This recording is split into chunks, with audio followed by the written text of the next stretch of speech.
Sastry balm 5 రూపాయల pack release అయింది కదా. శాస్త్రి బామ్ 5 రూపాయల్లో అద్భుతం. నేటి వరకు కూడా ప్రజాసేవలో ప్రజల మధ్య ఉంటూ అచ్చంపేటకు ప్రత్యేకంగా శాసన సభ్యుడిగా 10 సంవత్సరాలు సేవలు అందించిన నేను ఒక మంచి సాంప్రదాయం అచ్చంపేటలో ఉన్నటువంటి సాంప్రదాయాన్ని కొనసాగిస్తూ దేవాలయంలో కానీ, దర్గా దగ్గర కానీ, చర్చిల దగ్గర కానీ, ఫంక్షన్ల దగ్గర కానీ, ఎక్కడ ఏ శుభకార్యానికి ఎవరు వచ్చినా ఆనవాయితీగా ఒక హోస్ట్ మాదిరిగా నేనే దగ్గరుండి వచ్చినటువంటి అతిథులు వాళ్ళు పవర్ ఉన్నా లేకపోయినా, మాజీలైనా ప్రజాప్రతినిధులైనా పిలిచి ఆహ్వానించి సన్మానించి సాగనంపేటువంటి ఆనవాయితీని నేను కొనసాగించడం జరిగింది. కానీ మొన్న బంజారాల తీజు ఉత్సవం నుంచి మొదలుకుంటే నేటి వరకు కూడా మొత్తంగా నేను కనిపించిన, నా నాయకులు కార్యకర్తలు కనిపించిన కాంగ్రెస్ పార్టీకి ఎనలేని ఈర్ష్య పుట్టుకొచ్చి ఈ రోజు కూడా భ్రమరాంబ తల్లి ఆలయం ముందు ఆ విగ్రహాలను, ఉత్సాహ విగ్రహాలను అందరము చెరొక్క పక్క పట్టుకొని ఊరేగించేటువంటి ఆనవాయితీ. కానీ ఈ రోజు మాలలో ఉన్నటువంటి శాసన సభ్యుడు తన ఆదేశాల మేరకు పోలీసు వారు నన్ను గుడిలోకి కూడా అనుమతించకుండా కావాలని కక్షగట్టి, మరి ముఖ్యంగా అచ్చంపేట ఇన్స్పెక్టర్ రవీందర్ నా ప్రైవేట్ పార్క్స్ పైన కూడా ప్రజల మధ్యలో ఉంటూ దాడులు చేసి నన్ను ఇబ్బంది పెట్టేటువంటి ప్రయత్నం చేయడం జరిగింది. గృహ తప్పి పడిపోయే పరిస్థితి ఉన్నది.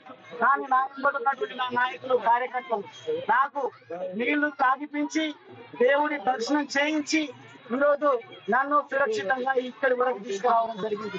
కానీ నేను ఈ సందర్భంగా ఆ భ్రమరాంబ తల్లి దేవతను నేను వేడుకుంటా ఉన్నా, ఈ సాంప్రదాయానికి స్వస్తి పలికే విధంగా, ఈ పాలకులకు కనువిప్పు కలిగే విధంగా ఒక మంచి బుద్ధిని కలిగించండి.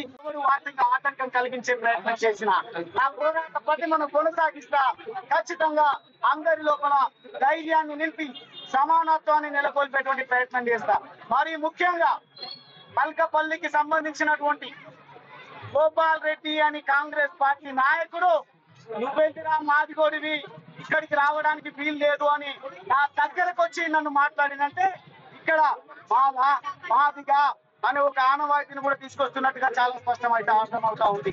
నేను ఒక మాదిగ సామాజిక వర్గానికి సంబంధించినటువంటి వాడినైనా మాదిగలను సమానంగా నేను రాజకీయ అవకాశాలు ఇచ్చిన, గౌరవం ఇచ్చిన.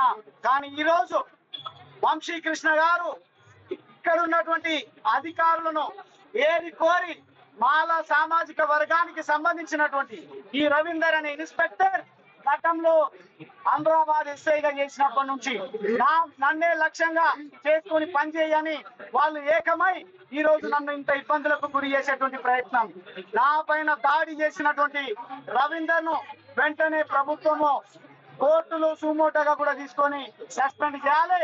లేదు అనంటే విచారణ పూర్తి స్థాయి వివరణ ఎంక్వైరీ చేసి ఎవరిది తప్పు ఎవరిది రైట్ న్యాయం తేల్చే విధంగా ఈ ప్రజాస్వామ్య వ్యవస్థ పనిచేస్తుందని నేను విశ్వసిస్తా ఉన్నా. లేదు అనంటే ఖచ్చితంగా అచ్చంపేటను వదిలిపెట్టే ముచ్చటే లేదు. ఈ అచ్చంపేటలో నన్ను అడుగు పెట్టనివ్వద్దు అని ఏదైతే కంకణం కట్టుకొని తీసుకొని వాళ్ళు కూర్చున్నారో అచ్చంపేటలో శాశ్వతంగా వాళ్ళను రాజకీయంగా సమాధి చేసే వరకు ఖచ్చితంగా మా కార్యాచరణ కొనసాగిస్తారని. మరిన్ని వీడియోస్ కోసం ఛానల్ ని సబ్స్క్రైబ్ చేయండి. లేటెస్ట్ అప్డేట్స్ కోసం వాట్సాప్ ఛానల్ ని ఫాలో అవ్వండి. ఆ లింక్ డిస్క్రిప్షన్ లో ఉంది.